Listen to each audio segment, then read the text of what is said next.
আল্লাহু আকবার। আজকে আপনি মানুষের সঙ্গে হাসি মুখে কথা বলবেন, আল্লাহর কাছে আপনি দোয়া করবেন যাতে আমার কুরবানি আল্লাহ কবুল করে নেয়। এই দোয়া আপনি করবেন, তাকবীর পাঠ করবেন।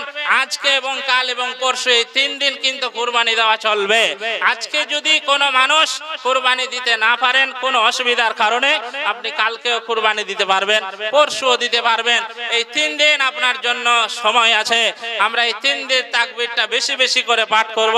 আমি পরীক্ষা নিজের কলিজার টুকরাকে ছুরি চালাতে যাচ্ছে, একটু তার মনে আটকাচ্ছে না যে 90 বছরে আমি সন্তান পেলাম আর এটা সন্তান আল্লাহর রাস্তে কুরবানি দিয়ে দিতে হবে।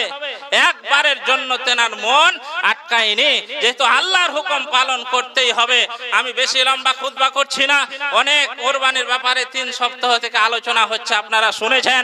আমি আপনাদেরকে বলবো আপনারা কুরবানি দিতে যাবেন, এক্ষুনি কুরবানি আমরা করব ইনশাআল্লাহ। কিন্তু কুরবানির আগে আপনার মনের যে কুরবানি পশুত্ব আছে, মনের যে আপনার যেগুলো নোংরামি ঢুকে আছে, এগুলো আগে কুরবানি আপনি করেন। শুধু গলায় সেই পশুর গলায় ছুরি চালালেই কুরবানি হয়ে যায় না।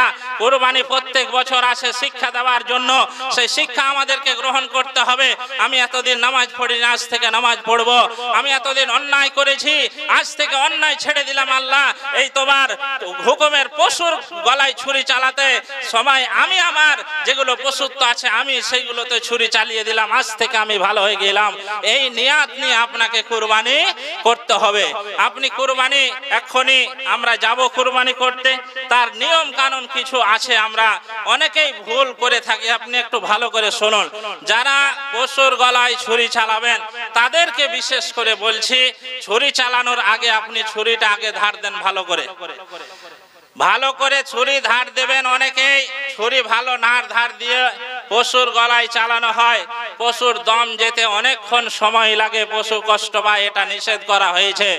ধার পশুদের সামনে ধার দিবেন না, পার্সোনালি আড়ালে আপনি সেই ছুরি ধার দেবেন, ছুরিটা যেন ভালোভাবে ধার হয়।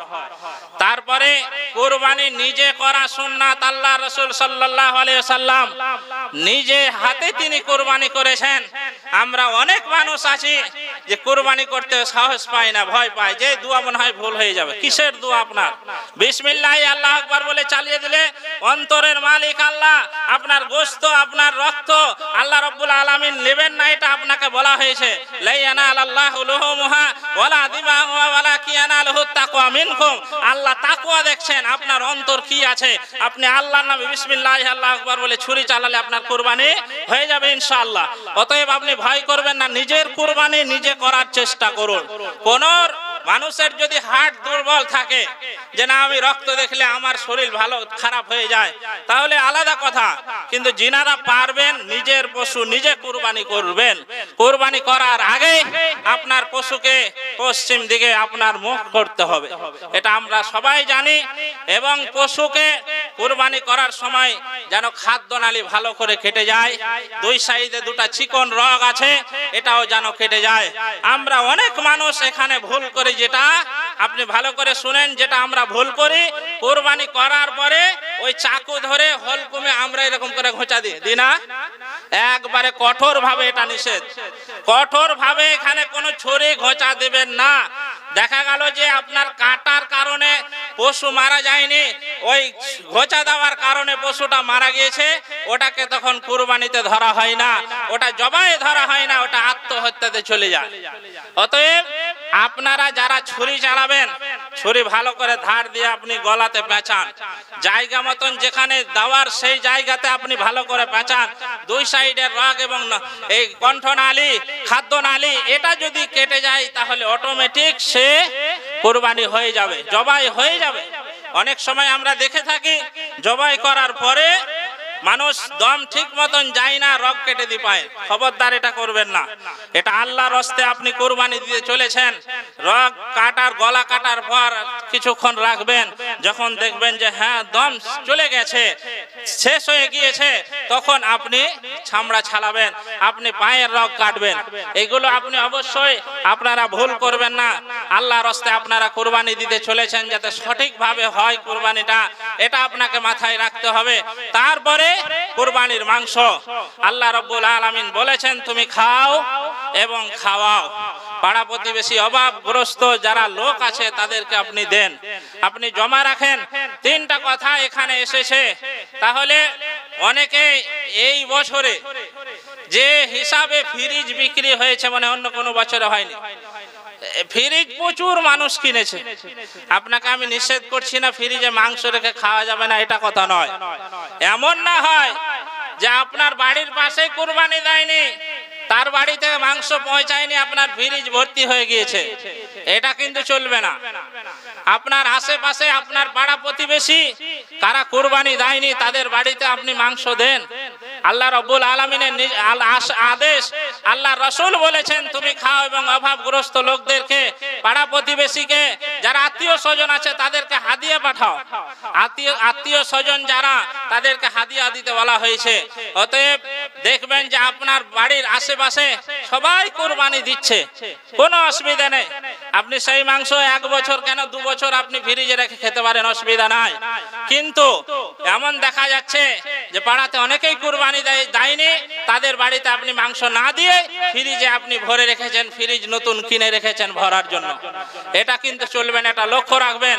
এটা আল্লাহর মাংস, তাই তো কাবিল আলাইহিস সালামের হাবিল আলাইহিস সালামের যখন কুরবানি কবুল হলো তখন আসমান থেকে এসে পুড়িয়ে নিয়ে চলে গেল, তাতে বোঝা গেল যে কুরবানি কবুল হয়েছে। ওই রকম সিস্টেম যদি থাকতো মাংস আমরা পেতাম, 1 পিস পেতাম না। আল্লাহর দয়া, আপনাকে মাংসটা আল্লাহর মাংস, যেহেতু আল্লাহ নামে আপনি জবাই করে আল্লাহর রাস্তায় দিয়ে দিলেন, তারপরে আল্লাহ আপনাকে দয়া করে হাদিয়া স্বরূপ সেই মাংস দিয়েছে, এটা আল্লাহর মাংস। অতএব আপনি সম্পূর্ণ ফ্রিজে ভরে মাসকে মাস খাবেন, এটা কিন্তু হবে না।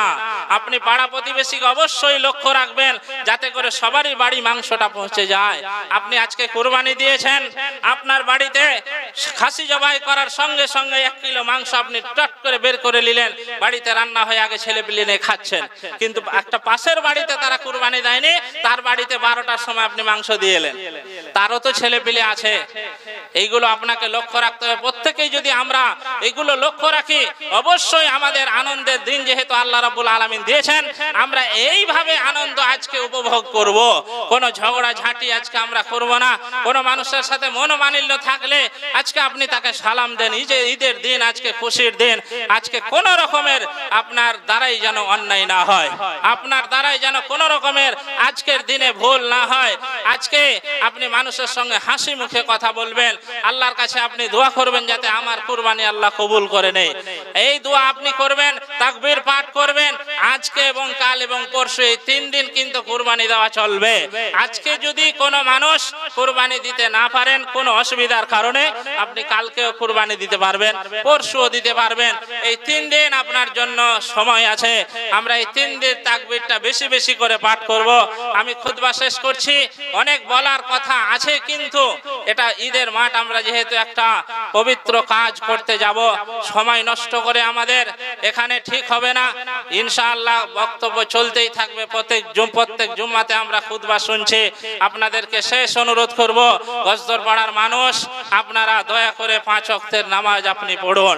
আল্লাহর কাছে যদি বাঁচতে চান, কবরে বাঁচতে চান, শেষ অনুরোধ থাকছে আপনার কাছে, আপনি 5 ওয়াক্তের নামাজ পড়ুন। আল্লাহর কাছে আমি শেষের সময় দোয়া করি, আল্লাহ যেন আমাদেরকে প্রত্যেকটা মানুষের কুরবানি আল্লাহ যেন কবুল করে নেন। সকলে বলুন আল্লাহুম্মা আমিন। আল্লাহ, আমরা গুনাহগার বান্দা, তোমার কাছে আমরা ভিক্ষা চাইছি। আল্লাহ, তুমি আমাদেরকে ক্ষমা করে দাও, আমাদের যাবতীয় জীবনের গুনাহকে আল্লাহ তুমি ক্ষমা করে দাও। সকলে বলুন আল্লাহুম্মা আমিন। মা বোনেরা, আপনারা তাড়াতাড়ি বাড়ি চলে যান। মা বোনেরা বসে না থেকে আপনারা তাড়াতাড়ি বাড়ি চলে যান। আপনারা উঠছেন কেন? খুতবা শেষ হয়নি এখনো। বসেন, আপনারা বসেন, মা বোনেরা চলে যান। আল্লাহর কাছে আমরা দোয়া করি, অনেক মানুষ অসুস্থ অবস্থায় আছে, আল্লাহ তাদেরকে তুমি সুস্থতা দান করো। আল্লাহ, কবরস্থ অনেক মানুষ হয়ে গিয়েছে, কারো দাদা দাদি, বাবা মা, আত্মীয় স্বজন, গজদর পাড়ার কত মানুষ কবরে শুয়ে আছে। আল্লাহ, তাদের কিছু কোন রকমের নেকি করার কোন রকমের বুদ্ধি নাই। আল্লাহ, তাদের জন্য আমরা দোয়া করি, আল্লাহ তুমি তাদের কবরকে তুমি নূরে মানাওয়ার করে দাও। সকলে বলুন আল্লাহুম্মা আমিন। আল্লাহ, গজদর পাড়া গ্রামে যদি কোনো বালা মুসিবত আসা থাকে, আল্লাহ তুমি দূর করে দাও। সকলে বলুন আল্লাহুম্মা আমিন। ওয়া মা আলাইনা ইল্লাল বালাগ। আসসালামু আলাইকুম ওয়া রাহমাতুল্লাহি ওয়া বারাকাতুহু। একটু অপেক্ষা করুন, মা বোনেরা চলে যাক, আপনারা তাড়াতাড়ি চলে যান। মা বোনেরা যেনারা আছেন অনেকেই চলে গেছেন, তাড়াতাড়ি আপনারা চলে যান। এক্ষুনি পুরুষেরা যাবে, রাস্তাতে যেন কোনো রকমের অসুবিধা না হয়। আপনি কুরবানি করবেন জায়গাতে, আপনার যেন অন্য কোনো লোকের অসুবিধা না হয়। সেখানে কুরবানি করে রক্ত আপনি মাটি দিয়ে চাপা দিয়ে দিবেন, মাংস এখানে ওখানে নিয়ে যাবেন, সেফটি ভাবে নিয়ে যাবেন। এটা আমাদের দায়িত্ব। অনেকেই আমরা মস্তানি দেখে বলি আমার কি করবে, আপনার কি করবেন না, ইসলামে নিষেধ আছে। আপনি ভদ্রতা বজায় রেখে আপনি কাজ করবেন। অবশ্যই কোনো রকমের সেলফি, এই কুরবানির পশু নিয়ে কেউ সেলফি তুলে ফেসবুকে দেবেন না।